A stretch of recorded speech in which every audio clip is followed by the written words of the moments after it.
नमो भगवते वासुदेवाय। नमस्कार दोस्तों, भक्ति की इस रस धारा में आप सभी का बहुत बहुत अभिनंदन करती हूँ। आज के इस वीडियो में हम सुनेंगे वैशाख माह महात्म्य के 21वें अध्याय का पाठ। श्री हरि की भक्ति से बढ़कर दूसरा संसार में मुक्ति की प्राप्ति का अन्य सरल और सुगम कोई मार्ग नहीं बतलाया गया है। वैशाख महात्म्य के श्रवण मात्र से ही मनुष्य के जघन्य से जघन्य पाप नष्ट हो जाते हैं। इस माह में जलदान की महत्ता के विषय में तो आपने अवश्य ही सुना होगा। जो प्रभु सिर्फ और सिर्फ जल के दान मात्र से ही प्रसन्न होकर के मनुष्यों पर अपनी कृपा बरसाते हैं, उन प्रभु की महिमा के विषय में क्या कहा जाए। आइए श्री हरि का ध्यान करते हुए सुनते हैं वैशाख महात्म्य के 21वें अध्याय का पाठ। बोलो भगवान श्री हरि की जय, स्वामी नारायण की जय। बहेलिया आगे फिर कहने लगा ब्राह्मण देवता से कि हे ब्राह्मण देवता, परमेश्वर ने हजारों और करोड़ों जीवों की रचना की है, जिनके भिन्न भिन्न कार्य भी हैं। वह सभी प्राणी देखने से भी भिन्न हैं और उनके कार्य भी भिन्न हैं। इन सबके स्वभाव एक प्रकार से क्यों नहीं है, यह जानने की मेरी तीव्र इच्छा है, विस्तार पूर्वक बतलाएं। सुनते ही मुनि कहने लगे, हे बहेलिये, मनुष्य या फिर अन्य प्रकार के जीव जो होते हैं वह 3 प्रकार के होते हैं। उन सभी जीवों में 3 गुण होते हैं, रजोगुण, तमोगुण और सतोगुण। ये तीनों गुण के आधार पे ही संसार के जितने भी प्राणी हैं उनकी सभी गुणों में भी विषमता आती है, अर्थात कि वे अलग अलग कार्यों को भी करते हैं। यही कारण है कि कुछ ऊंचे नीचे कर्मों को करके फल को भी भुगतते हैं। जीव कभी कभी सुख और दुख भी पाते हैं और कभी अन्य वस्तुओं का अभाव भी।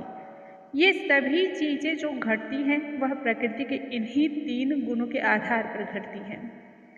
गुण के आधार पर ही हमारे कर्मों से मिलने वाले फल का भी निर्णय होता है और वही प्रकृति को प्राप्त होते हैं। प्रकृति को प्राप्त मनुष्य जो होते हैं वह गुण कर्मों के द्वारा ही अभिमूर्तित होते हैं, उनका कभी नाश नहीं होता है। तमोगुण वाले जो व्यक्ति होते हैं या प्राणी होते हैं वह सदा ही दुख को पाते हैं, क्योंकि उनकी वृत्ति सदा ही तमोगुणी होती है।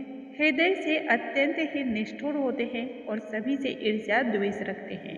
इनके उदाहरण में राक्षस से लेकर पिशाच तक के सभी प्राणी आ जाते हैं। वहीं रजोगुण के जो प्राणी होते हैं वह पाप और बुद्धि के मिश्रित होते हैं, इसलिए इन्हें जो पुण्य भी प्राप्त होता है वह मिश्रित ही प्राप्त होता है, अर्थात कि इन्हें पुण्य और पाप दोनों ही प्राप्त होते हैं। ये दोनों ही लोक के अधिकारी होते हैं, स्वर्गलोक और पाप लोक। यही कारण है कि संसार के इस जन्म बंधन में इन्हें बार बार जन्म लेना पड़ता है और यहाँ से विदा भी होना पड़ता है। सांसारिक बंधन में सदा ही वो जकड़े रहते हैं। सतोगुणी, धर्मशील, दयावान, श्रद्धावान, परायों की निंदा न करने वाले जो होते हैं इनकी वृत्ति सतोगुण की होती है। ये जो प्राणी होते हैं ये बहुत ही ओजस्वी होते हैं, पाप से रहित होते हैं और सदा ही सभी प्रकार के सुखों को भोगने वाले होते हैं। श्री हरि की परम भक्ति इन्हें ही प्राप्त होती है। अपने गुण और कर्म के अनुसार श्री हरि इनसे विभिन्न प्रकार के सात्विक कर्म को कराते हैं, जिनसे श्री हरि में भक्ति उत्पन्न होती है। वे सब अपने गुणों के आधार पर ही कर्मों के फल को उसी प्रकार से भोगते हैं जिस प्रकार से बगीचे में उत्पन्न हुए अनेक प्रकार के जो वृक्ष होते हैं उन सभी पर मेघ समान भाव से ही वर्षा करता है। परंतु फिर भी सभी वृक्षों की प्रकृति अलग अलग होती है। किसी वृक्ष में मीठे फल लगते हैं तो किसी में कड़वे।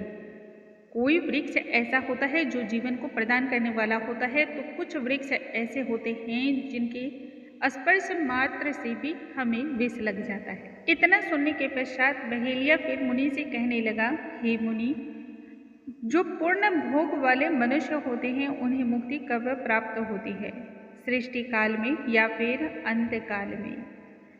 और सृष्टि, स्थिति तथा संहार के काल की मर्यादा कितनी मानी गई है, यह मैं जानना चाहता हूँ।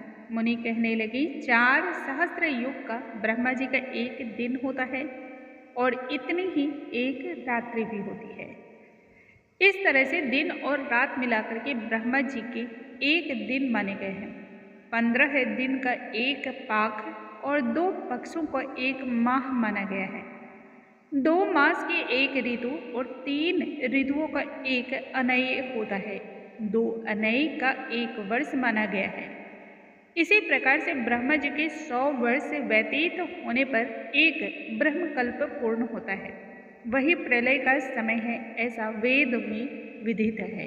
प्रलय भी 3 प्रकार के बतलाए गए हैं। एक मानव प्रलय अर्थात जब मनुष्यों का अंत हो जाता है। दूसरा ब्रह्मा जी के दिन की समाप्ति के समय होती है, वह दैनंदिनीय प्रलय कहलाती है। उसके पीछे ब्रह्मा जी लय के समय जो प्रलय होती है उसे ब्रह्म प्रलय कहते हैं। ब्रह्मा जी के एक मुहूर्त में एक मनु की प्रलय होती है। इसी प्रकार से जब 14 मनु का प्रलय हो जाते हैं तब एक दैनंदिन प्रलय होती है। उन प्रलयों की भी अवधि पर्यंत स्थित होती है। मनवंतर प्रलय के भूर्भुवः स्वः तीनों लोकों का लय हो जाता है, अर्थात ये आपस में विलीन हो जाते हैं। मनवंतर प्रलय में चेतन जीवों का ही नाश होता है, परंतु लोकों के स्वरूप का नाश नहीं होता। केवल उन लोकों की पूर्व की तरह जल से पूर्ति हो जाती है। मनवंतर के अंत में जितने भी चेतना जागृत जीव होते हैं पुनः उनकी उत्पत्ति होती है। इस तरह से हे व्यास, दैनंदिन लय में लोक और लोकस्थ सभी का नाश होता है। बस केवल शेष रहता है तो सत्यलोक, इसके अलावा सभी नष्ट हो जाते हैं। ब्रह्मा जी के शयन करने पर चेतन अधिभूत जीवों सहित सब लोक का नाश हो जाता है। यदि कोई बचा रहता है तो वह देवता और मनुष्य ही होते हैं, जो कि सत्वलोक के शयन करने वाले होते हैं। वह बचे रहते हैं, कालपान तक वह शयन में लीन होते हैं।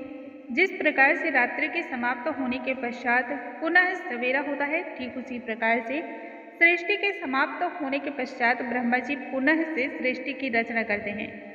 ऋषि, देव, पितृलोक और वर्णों धर्मों सहित चारों वर्गों को अलग अलग प्रकार से वह रचते हैं। उस समय चक्रधारी श्री भगवान विष्णु के 10 अवतार पुनः नियम के अनुसार ही होते हैं। अन्य जितने भी देवता होते हैं, ऋषि होते हैं, वे सभी कल्प के पश्चात ब्रह्मा जी के द्वारा पुनः से उत्पत्ति को प्राप्त होते हैं। और जो ब्रह्मा जी के संग मुक्ति पाने वाले हैं वे सभी ब्रह्मलोक में ही निवास करते हैं, जो कि महान सिद्धि प्राप्त होते हैं। साधु संत सिद्ध लोक से जुड़े हुए होते हैं। सृष्टि का नियम इसी प्रकार से चलता रहता है। कलियुग की समाप्ति पर पुनः सभी का नाश होता है और फिर पुनः से जन्म भी होता है। सभी अपने अपने कर्मों के अनुसार ही फल को भी प्राप्त करते हैं। हे पहेलिए, अब मैं तुम्हारे समक्ष सृष्टि काल और मुक्ति काल के विषय में बतला रहा हूँ। सावधान होकर के इसका श्रवण करो। देवेश भगवान एक निमेष ब्रह्मा जी के कल्प के समान होता है। तदंतर देवों के मुकुटमणि भगवान का उतना ही उन्मेष होता है। निमेष के अंत में बीजों स्वरूप लोकों के सृजन की तब इच्छा पुनः होती है। तब सब लोगों को और अनेकों समूहों को अपने उदर में रखता है। उनमें कितने ही सृजन के योग्य, कितने मुक्त और कितने ऐसे होते हैं जिनका लिंग से देह ही छूट गया है। वे सभी सुप्त अवस्था में हैं और संसार में ही स्थित भी हैं। वे सब तमोगुण संबंध से युक्त होते हैं। कुछ प्राणी उसमें ऐसे भी होते हैं जो पूर्व कल्प में विधि पूर्वक लिंग भंग को प्राप्त हुए। वे सभी भगवान विष्णु की कुक्षी में गत होकर के ध्यान में स्थित होते हैं। इसी प्रकार से चक्रव्यूह चलता रहता है। इसी प्रकार से महात्माओं को तत्व ज्ञान रूपी सारूप्य के द्वारा मुक्ति देते हैं तो किसी को सामीप्य के द्वारा मुक्ति देते हैं। फिर देवादिदेव श्री हरि अन्य मनुष्यों को सालोक्य की मुक्ति देकर के अनिरुद्ध रूप से संपूर्ण स्थित लोकों का अवलोकन करते हैं। सृष्टि के रचने का विचार करके माया, जया, कृति और शांति से स्वयं श्री हरि फिर विवाह भी करते हैं। सृष्टि के कार्य को सुचारू रूप से चलाने के लिए भगवान श्री हरि इसी प्रकार से भिन्न भिन्न आशय लेते हुए अन्य लोकों की रचना करते हैं और सृष्टि के अंत में पुनः से योग माया का आश्रय लेते हैं। भगवान श्री हरि के द्वारा किए गए इन कार्यों की विवेचना योगी, मुनियों तथा ब्रह्मादि देवता भी नहीं कर सकते हैं। इतना सुनते ही व्यास ने पुनः पूछा, हे मुनि, यह भगवत धर्म कौन सा है तथा किन धर्मों को करने से श्री हरि शीघ्रता से प्रसन्न होते हैं, कृपया वह बतलाएं। मुनि कहने लगे, हे बहेलिए, मैं ऐसे धर्म के विषय में तुम्हें बतला रहा हूँ जिससे सज्जनों का सदा ही उपकार होता है, सत धर्म का इससे विस्तार होता है। यह एक ऐसा धर्म है जिसकी कोई निंदा नहीं करता है तथा सभी को इसकी कामना रहती है एवं लोगों से विपरीत न हो उसे सात्विक धर्म जानना चाहिए। वर्णाश्रम के विभाग से वह धर्म 4 प्रकार का बतलाया गया है, नित्य, नैमित्तिक और काम्य। जब ये सब धर्म श्री हरि भगवान को समर्पण कर दिए जाएं, तब उनको सतोगुण युक्त भागवत धर्म कहा गया। जब किसी कामना के निमित्त अन्य देवता को हम समर्पित होते हैं तब वह रजोगुणी हो जाता है और जब राक्षस, पिशाच तथा लोक निष्ठुर देवताओं का पूजन करना, हिंसा करना, ये सभी जैसे निंदित कार्य होने लगते हैं तो ये सभी तमोगुणी कर्म कहलाते हैं। सतोगुणी मनुष्य भगवान श्री हरि के प्रिय धर्मों का पालन करते हैं और वे ही धर्म भागवत धर्म कहे गए हैं। जिनके चित्त में सदा श्री हरि विराजमान होते हैं, जिह्वा पर भगवान श्री हरि का ही नामों का सिर्फ स्मरण रहता है, हृदय में वही विराजते हैं, वो सच्चे भागवत धर्म कह गए हैं। ऐसे लोग सदा ही सदाचार, परोपकारी और ममता से भरे होते हैं। यह भागवत धर्म का नियम है। जिनको शास्त्र, गुरु, साधु और कर्म में विश्वास है तथा वे विष्णु भक्त हैं, वे भी भागवत धर्म ही कहे गए हैं। ये सभी चीज़ें सदा ही श्री हरि को बहुत ही प्रिय मानी गई हैं। ये उत्तम धर्म बतलाए गए हैं। साधु महात्माओं के दर्शन मात्र से ही सत पुरुषों का मन आनंदित और सुखी हो जाता है। ठीक उसी प्रकार से जैसे चांदनी को देख करके चंद्रकांतिमणि स्वयं ही वशीभूत द्रवीभूत होती है। उनके स्थिर मन इच्छाओं से, श्रवण मात्र से ही विषयों से अलग होकर के पाप रहित और तेजो में रहते हैं। ठीक उसी प्रकार से जैसे सूर्य कांतमणि रहती है, कामना रहित होकर के श्रद्धा पूर्वक जो भी धार्मिक कार्य किए जाते हैं, जो श्री हरि को समर्पित होते हैं, वे सच्चे भागवत धर्म हैं, जो कि लोक परलोक दोनों में ही सुख देने वाले हैं।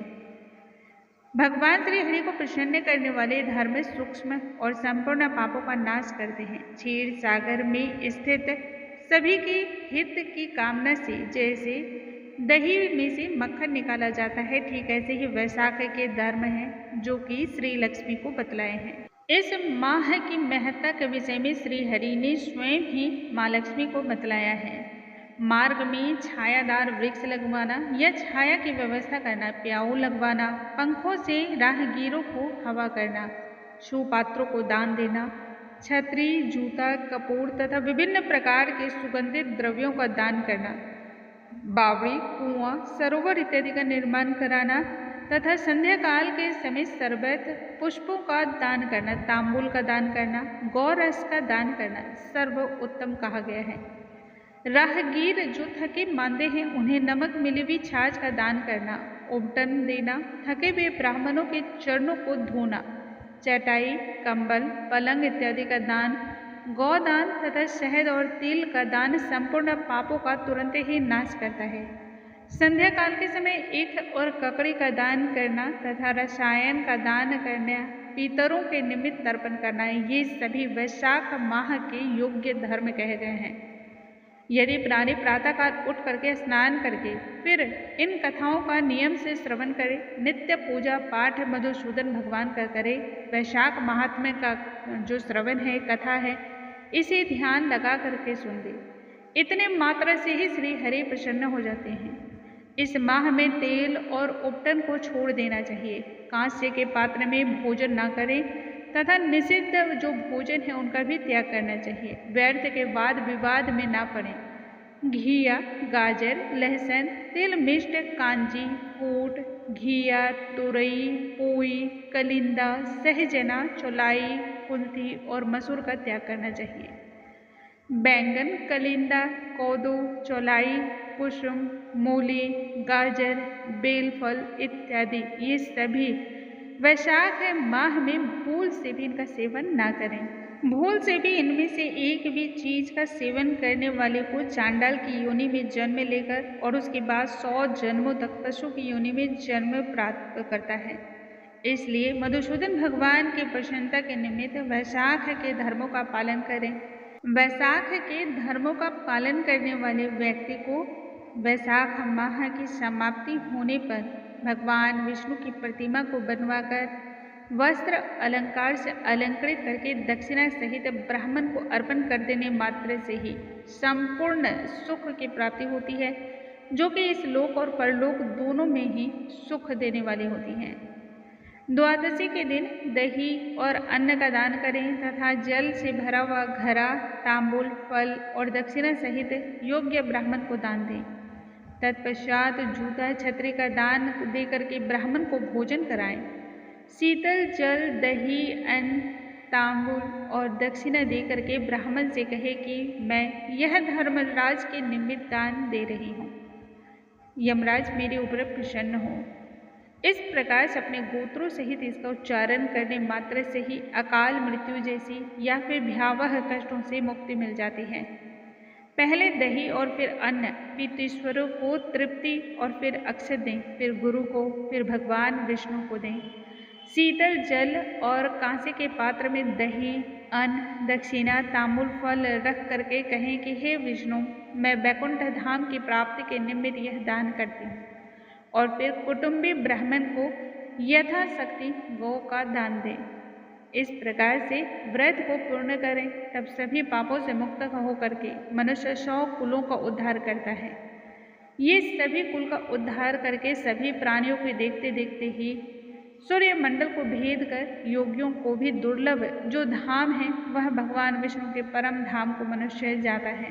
श्रुत देव जी अभी बहेलियों को वैशाख माह के धर्मों के विषय में महत्व बतला ही रहे थे कि तभी एक विशालकाय वृक्ष की शाखा टूटकर गिर पड़ी, जिसके कोटन में एक बहुत बड़ा भयंकर सांप था, जो कि वह भी इस वैशाख महात्म्य का श्रवण कर रहा था।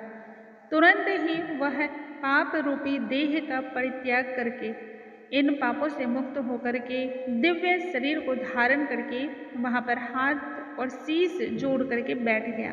उसे देख करके श्रुत देव जी तथा बहेलिया आश्चर्यचकित हो गए। विस्मय से उनकी आंखें फटी की फटी रह गई। बोलो भगवान श्री हरि की जय, स्वामी नारायण की जय।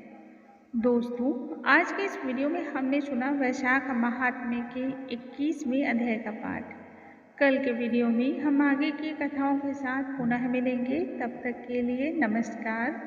हरे कृष्णा, राधे राधे।